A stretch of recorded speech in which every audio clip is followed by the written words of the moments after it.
L'homme qui changeait l'eau en vin.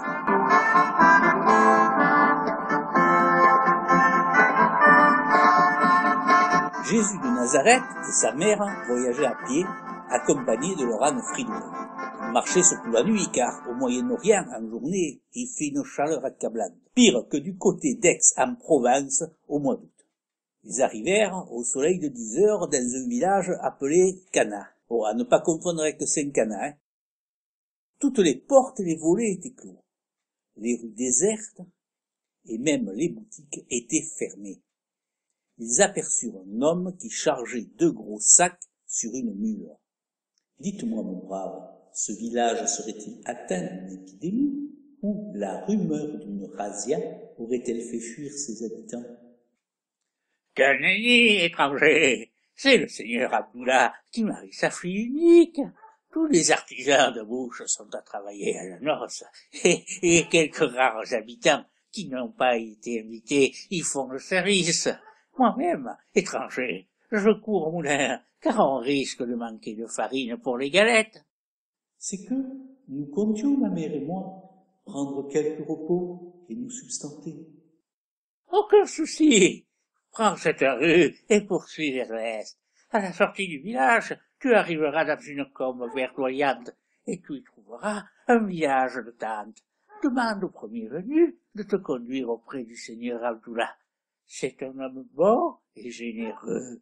Il t'offrira l'hospitalité. » C'est ainsi que Jésus de Nazareth et sa mère Marie arrivèrent au lieu de la noce.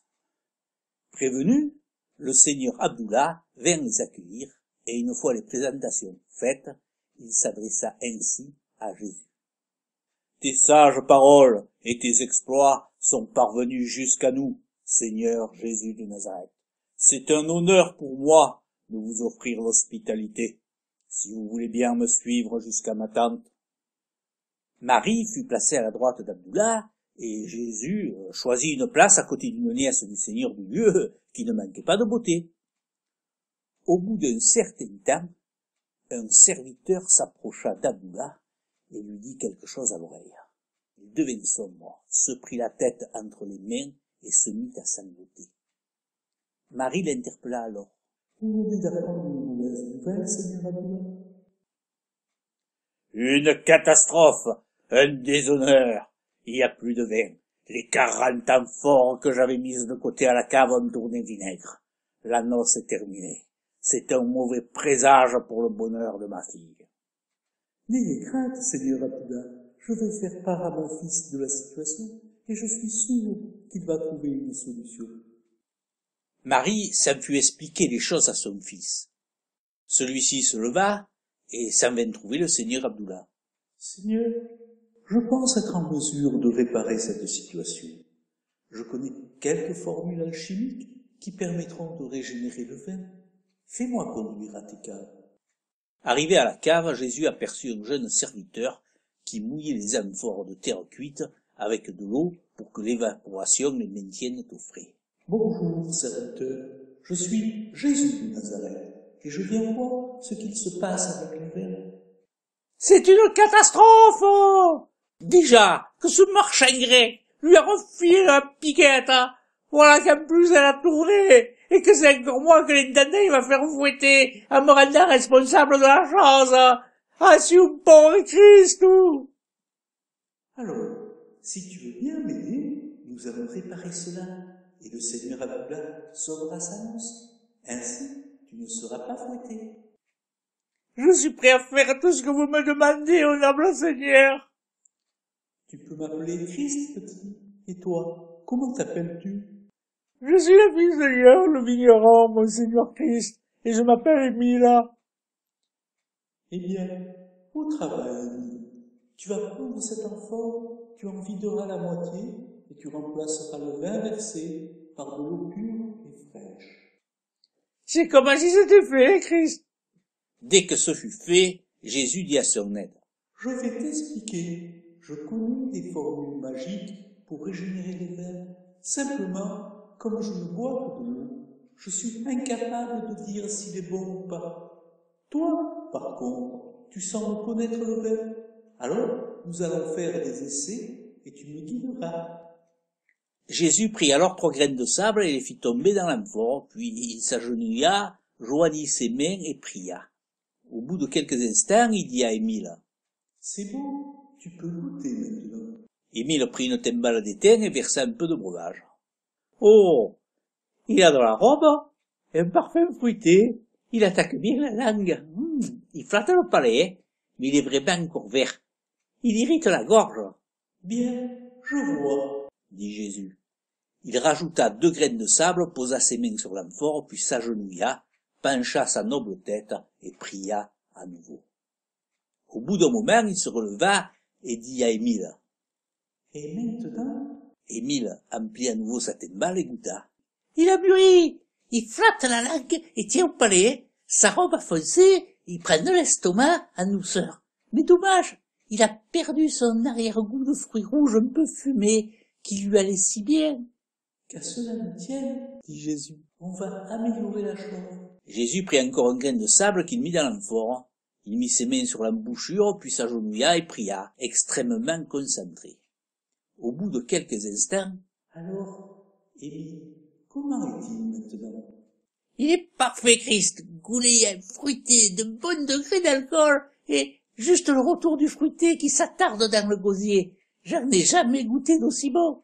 Eh bien, Émile, sans toi, je n'y serais pas arrivé. Il nous reste maintenant 39 amphores à réaliser à partir de la même formule. Une fois le travail terminé, Jésus s'adressa à Émile.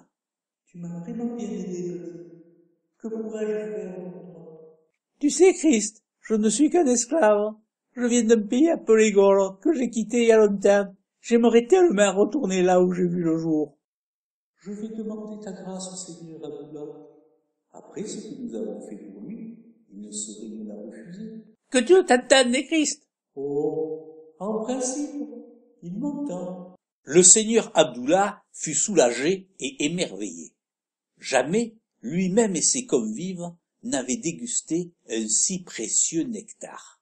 Il accorda donc, sans hésitation, la grâce d'Émile. Les agapes se poursuivaient, agrémentées de musiciens, joueurs de fifres et tambourins, vielles entraînantes et danseuses orientales. Tout allait pour le mieux dans le meilleur des mondes possibles, jusqu'à ce que Jésus se fasse interpeller par un homme. « Seigneur Jésus, c'est une catastrophe. Je suis le père du marié. Il a trop bu et trop mangé. Il est malade, et je crains qu'à la tombée de la nuit, il ne soit pas en état de remplir ses devoirs conjugaux. Ce sera le plus grand des honneurs pour moi, ma famille et ma tribu. Seigneur Jésus, je t'en prie, viens à mon secours. » Bien noble Seigneur, je connais quelques traitements qui sauront le remettre sur pied. Il me faut une fontaine où coule une eau fraîche et pure et un pichet de grès. Le père du marié appela un de ses jeunes serviteurs. « Yor, va avec le noble Jésus de Nazareth et fais tout ce qu'il te dira de faire. » Accompagné de Yor, porteur d'un pichet de grès, Jésus arriva à une fontaine où coulait une eau fraîche et limpide. « Yor, remplis le pichet d'eau, » lui demanda Jésus. Le serviteur s'exécuta. Jésus prit alors 2 graines de sable et les laissa tomber dans le pichet. Puis il prit une branchette d'olivier et en touilla l'eau longuement. En fait, il s'agenouilla et pria. « Voilà, c'est fait, » dit-il à Yor. « Maintenant, serre dans une tasse, goûte et dis-moi. » « Oh, c'est drôle, hein! Il y a plein de bulles et ça pétille. Ça fait même des chatouilles dans l'estomac. Mais c'est très salé, et ça sent l'œuf pourri. »« Bon, ben on va maintenant améliorer la formule, » dit Jésus. Il prit 2 graines de sable, les jeta dans le pichet, mit ses mains autour et pria. Au bout de quelques instants, il dit « Voilà, c'est fait maintenant.